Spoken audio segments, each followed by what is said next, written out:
Cher public, nous vous invitons à prendre place confortablement et à fermer la sonnerie de votre téléphone cellulaire. En cas d'incident, veuillez repérer les sorties de secours les plus près de vous. Bon divertissement. 1, 2, 1, 2. OK, c'est bon, on peut y aller. Sophie Durocher. Elle met en scène les arts, la culture et la société. Une représentation pas comme les autres.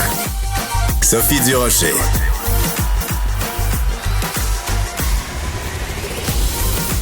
Bonjour tout le monde, j'espère que vous allez bien. J'espère que vous n'êtes pas trop en colère, qu'il n'y a pas trop de choses dans votre quotidien aujourd'hui qui vous ont vraiment mis en furie. Ben, parce qu'on va en parler. On va parler de colère pendant les 15 prochaines minutes parce qu'il y a quelqu'un dont j'apprécie beaucoup le franc-parler. Elle s'appelle Bianca Gervais. Vous la connaissez bien entendu comme animatrice, chroniqueuse. Elle fait toutes sortes de documentaires, toutes sortes de projets. Et là, son nouveau projet, j'ai même pas hésité à dire le titre parce que ça fait tellement du bien de le dire. Ben oui, il y a des gens qui avaient une petite pudeur à le nommer. Ben oui, des collègues, mais on les salue. Alors, on va le dire ensemble. Ah ouais. 1, 2, 3. Ah, Chris! Écoute, c'est une ponctuation, c'est un langage, c'est un clin d'œil aussi à l'hostie de show qui a été fait par le passé. Puis il y a Louise Latraverse, l'amour Chris. Ben voilà, bon, t'as tout compris. Ça fait du bien, ça fait du bien. Alors, pourquoi ce documentaire qui va être diffusé à partir c'est une série documentaire, 4 épisodes, à partir du 24, donc dans 2 jours, dans la section Vero.tv d'ici tout TV Extra. Ça, c'est la patente que vous devez payer en plus de payer vos taxes. Ben en fait, si tu t'en vas sur tout.tv, il y a la section Extra. Voilà. Si t'as envie, c'est l'équivalent de Crave, c'est l'équivalent de Netflix, c'est l'équivalent. Puis après ça, ben il y a plein d'émissions. Voilà. Donc, c'est diffusé là. Moi, j'ai regardé les 2 premiers épisodes. J'ai trouvé ça soulageant. Ah ouais, Mais cool. Écoute, de parler du phénomène de la colère. Toi, c'est quoi l'élément déclencheur qui fait qu'à un moment donné, tu t'es retourné vers ton chum, Sébastien Diaz, et que vous avez dit, on va le faire ensemble? Je le mentionne pas parce que t'es évidemment juste la blonde d'homme, mais parce que c'est vraiment un travail conjoint que vous avez fait. Oui, c'est une collaboration. Sébastien, avec moi, il est idéateur. Il a réalisé, il fait le montage, la musique, tout ça dans la maison. Moi, j'ai fait les narrations dans le garde-robe des enfants, entouré de petites chaussures. Tu sais, c'est vraiment un truc qui est bricolé. C'est fait maison. Fait maison. Puis d'ailleurs, c'est le nom de notre boîte de production. Fait que tout est dans tout. Ben, écoute, la prémisse de ça, c'est vraiment... J'ai fait un documentaire par le passé qui s'appelait Crever, où je parlais... Qui a beaucoup fait jaser. Ça a fait du bien à beaucoup de monde, ce documentaire-là. Oui, et ça a mis en crise beaucoup de gens aussi. Puis il y a un sociologue que j'aime beaucoup qui s'appelle Jean-Philippe Warren qui m'avait dit, tu ne comprends pas ce à quoi tu t'attaques, Bianca. Ça va vraiment, c'est notre fatigue, c'est il y a un baromètre de la noblesse de la fatigue. Tu sais, ça va vraiment polariser les gens. Je dis, voyons donc, j'ai pas tué de bébé phoque. Et en effet, il y a plein de femmes de mon âge qui ont dit, mon Dieu, merci d'utiliser ta voix à bon escient. Il y a des hommes, je mentirais pas, plus âgés qui ont dit, hey, ma mère a élevé 12 enfants sans lave-vaisselle, sans laveuse, ferme ta gueule. Et il y a des femmes aussi qui ont dit, ben moi, je l'ai porté la pierre, porte-la. Bref, je fais la promotion. Puis en même temps, moi, ça me rend fière parce que je dis, c'est utile. Si ça soulève les passions, c'est que j'ai mis le doigt sur quelque chose. Bien sûr. Je fais la promotion, puis je dis à mon chum, mais les gens sont donc bien en crise. Mais c'est quoi? Ça va de la rage au volant à une colère de gens qui manifestent, par exemple, pour des meilleures conditions de travail. Donc, la colère, elle peut prendre 22 formes différentes. On est vraiment dans la colère du quotidien. On a fait le choix de ne pas aller dans la colère qui déborde dans la violence. D'accord. Parce que ça, pour nous, c'est un autre chapitre. Il faut s'attaquer à ça de façon différente. Mais la colère du quotidien, qu'est-ce qui fait que nos politiciens reçoivent des menaces de mort, se font engueuler, doivent avoir des bodyguards, même si on partage pas leurs allégeances? Qu'est-ce qui fait que dans le trafic, les doigts d'honneur se font aller parce que tu changes de voie? Qu'est-ce qui fait qu'il y a, je sais pas moi, un sport amateur puis que les parents sont en train d'engueuler les arbitres, que tu dompes ta neige? Si c'est juste les engueuler, c'est une chose, mais si des fois ils s'en vont leur crisser, excuse-moi, ce sera le mot du jour. Ben oui, c'est un verbe. Crisser une. Exactement. Qu'est-ce qui fait que tu dompes ta neige chez le voisin d'à côté par mégarde, puis que là, il y a une chicane qui éclate? Puis ce projet-là, on l'a créé aussi à l'époque vraiment du Front commun. Donc, tu sais, il y avait la colère. Il y avait un ras-le-bol collectif. Oui, qui était valide, là, à mon sens, mais des infirmières, des professionnels, des professeurs. Là, on s'enligne aussi vers une grève du personnel de la garderie de petits enfants. T'sais, il a le ras-le-bol collectif. On est en crise, là. Alors, donc, tu pars à la recherche de de réponse à tes questions. Et la façon dont le documentaire est fait, il y a plein de clins d'œil à des films, il y a plein de clins d'œil à la culture populaire. Oui. C'est vraiment, au point de vue de la façon de s'adresser aux gens, on est loin de la petite tête d'un monsieur ou d'une madame qui parle. Il y a beaucoup de mise en scène. On va écouter un petit extrait de la bande-annonce de « En Christ ». Mon Dieu, ça me fait du bien de dire ça en ondes.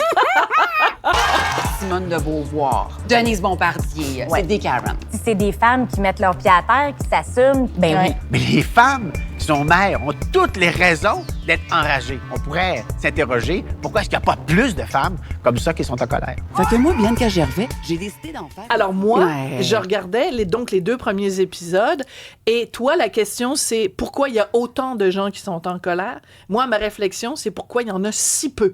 Il y a tellement de raisons, il y a tellement d'incompétents, il y a tellement de gnochons et de gnochonnes, de cabochons et de cabochonnes et de caboches non-binaires que moi, je serais en crise tout le temps si je pouvais. En fait, ce qui est intéressant avec la colère, c'est de comprendre... Vraiment, il y a toujours eu de la colère. Mais nos sociologues nous expliquent disons qu'il y a 3 causes un peu fondamentales. Là. La première, c'est, tu sais, avant, là, on réprimait à l'intérieur parce qu'on se disait « mérite ton ciel ». Mérite ton ciel. Là, on est collectivement conscient, en tout cas pour la plupart, puis à chacun leur croyance, mais qu'il n'y aura rien après. Fait que, bref, ça donne rien. Ça donne rien. Fait qu'il y a comme une perte de repères après ça.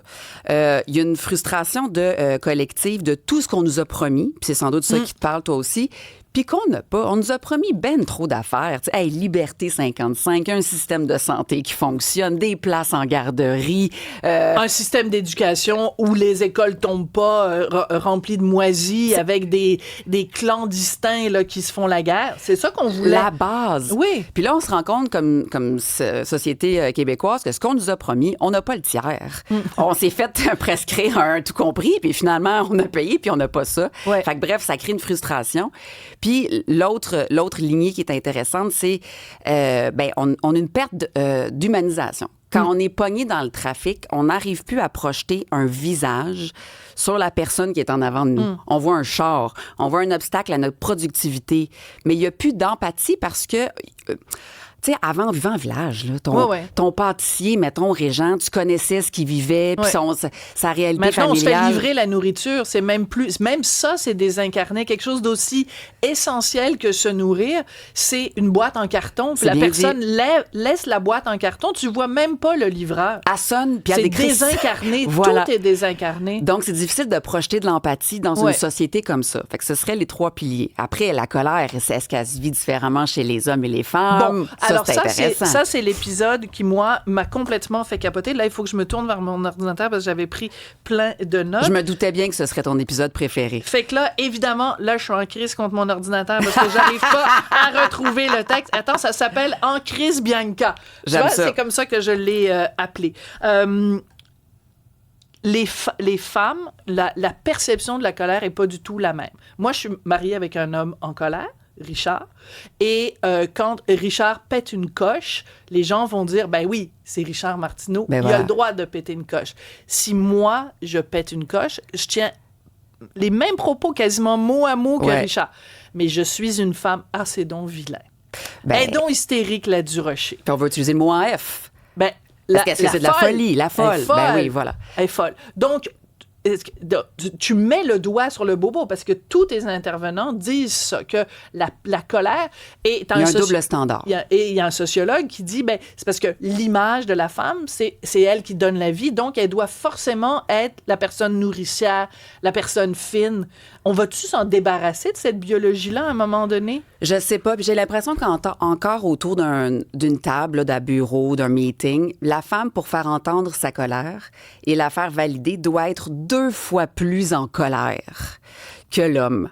Encore à ce jour. Comme emporter comme une espèce de faciès, puis de rompre avec sa féminité pour se faire entendre, pour se faire valider. Et ce que nos femmes nous disent, tu sais, après ça, bon, il faut apporter des nuances à ça, mais j'ai passé une annonce où j'étais à la recherche de Karen. C'est très drôle, ça. Sans le côté raciste, là, je t'avoue, je voulais juste des femmes dans la cinquantaine, évidemment, blanches, c'est ça, la Karen, le stéréotype de genre, elle a une petite pixie-cote, puis elle veut se plaindre au manager. en me disant, il n'y a jamais personne, Sophie, qui va vouloir nous parler et être identifiée à la Karen. Des centaines de femmes nous ont écrit. J'adore cette anecdote-là. Ça veut dire qu'il y a plein de femmes qui sont écœurées et qui sont prêtes à l'assumer publiquement, donc de témoigner à visage découvert en disant, oui, moi, je t'aboute. Je t'aboute. Je t'aboute, puis qui nous font, en fait, qui ont souligné le fait que le mot Karen, c'est de l'âgisme, parce que c'est évidemment c'est une femme dans la cinquantaine, mais elle n'a pas d'équivalence masculin. Le Karen, c'est quoi au masculin? Et les femmes disaient Paul Arcand, là, qui s'insurgeait le matin, là, lui, là, bon, vous allez me dire qu'il y a une approche journalistique, là, que peut-être que ces dames n'avaient pas, mais pourquoi lui, il n'y a pas de mots pour sa colère, il n'y a pas de personnage? Puis je trouvais ça quand même intéressant, ce double standard-là, en fait. Et même, tu peux même mettre le double standard à la puissance 2. Ah oui. C'est-à-dire qu'un gars qui va se chicaner, qui va être en colère contre un autre gars, les gens vont dire « Hey, c'est un débat, c'est viril, c'est le fun. » Une fille, mettons que moi, aujourd'hui, je me pogne avec toi. Mettons que je suis pas d'accord avec ton documentaire puis qu'on se pogne toutes les deux. On va toutes les deux non seulement passer pour une folle, mais en plus, les gens vont dire « Ah, ils se sont crêpés le chignon, puis ah, c'est donc pas beau à voir. » Puis alors, on va le ramener à nos hormones, sans doute. Et voilà. On va être réduite à nos hormones. Durocher est en ménopause, Bianca... Gervais est en périménopause. Est en périménopause. Tu comprends? Fait qu'il y a comme en plus un double standard à la puissance 2. C'est quand même assez... À la noblesse. Oui. À la noblesse de la colère. Puis il y a une autre chose, un autre angle qu'on aborde dans la colère des femmes, c'est on parle d'un phénomène qui est de plus en plus présent aux États-Unis, puis un peu moins chez nous, le mom rage. Oui. Ces femmes qui jonglent avec tellement d'affaires, de ballons sur leur nez, qui travaillent comme si elles n'avaient pas d'enfants, ont des enfants comme si elles travaillaient pas, bref, tu sais, qu'elles accumulent une rage qui se retourne pas en violence contre l'enfant, là, c'est pas ça qu'on nomme, mais qui vont se résulter à un coup de poing dans le mur, à un trop-plein, à une espèce de... Puis elles savent pas comment le canaliser, cette rage-là. Parce que, encore une fois, on leur a vendu quelque chose de pas réaliste. On leur a dit, vous pouvez aller travailler et les choses vont s'équilibrer à la maison. Vous n'aurez pas un double emploi. Et il y a une féministe française que j'adore qui s'appelle Elisabeth Badinter qui vient de sortir un livre que je te recommande. Je connais pas. Absolument. Je note ça. Alors, ça s'intitule « Messieurs, encore un effort » où elle dit ça n'a pas de sens. Les femmes ont commencé à travailler et là, elles ont en plus la charge mentale. Alors, comment ça se fait que vous les aidez pas plus à la maison? Et c'est absolument, absolument épouvantable. On a reçu un appel de Joanne. Est-ce que c'est la même Joanne qui a appelé hier, peut-être? C'est une fidèle. Ah, c'est une fidèle. On salue Joanne. Elle a dit, il n'y a pas seulement un double standard pour la colère, c'est aussi vrai pour l'équité salariale. Ben oui. Puis ça m'encrisse aussi. T'en parles.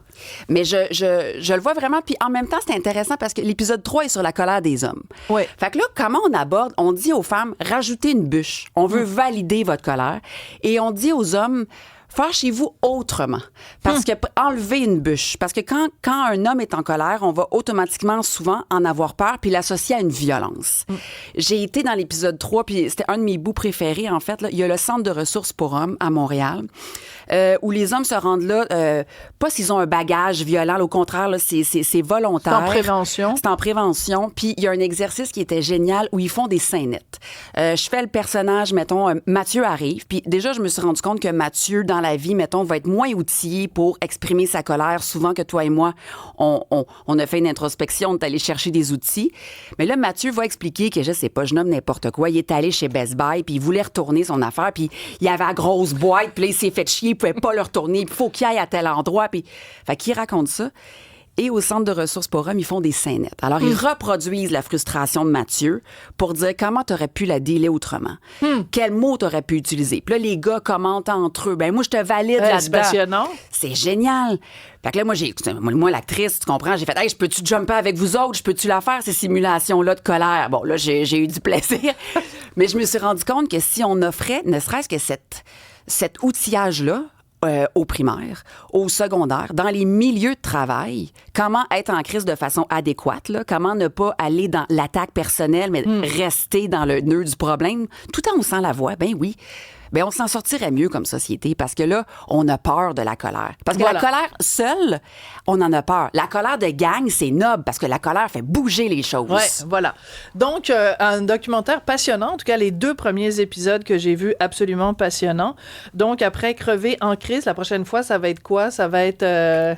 Hey, je le sais. Ben, non, ce qu'on a envie de faire, puis ça sur quoi on travaille, c'est une fiction sur la colère. Ah oui! Mettons qu'on se donne le droit puis qu'on ouvre les switches là, de qu'est-ce qu'on pourrait faire. Mon Dieu! Alors, je t'imagine avec une hache en train de découper des oignons pour exprimer toute ta rage. Ça va être fabuleux. Puis après ça, je vais recevoir plein de plaintes. Bianca Voilà. Gervais est folle. Elle est rendue folle. Alors, les deux folles vont vous le dire. Nous sommes, des fois, ça fait du bien d'être... Chris! Voilà. Alors, c'est diffusé sur Tout TV Extra à partir du 24 octobre. Merci, Bianca. Ça a été vraiment un plaisir de t'avoir et salutations à Sébastien Diaz qui a fait la réalisation. Oui, merci. Merci.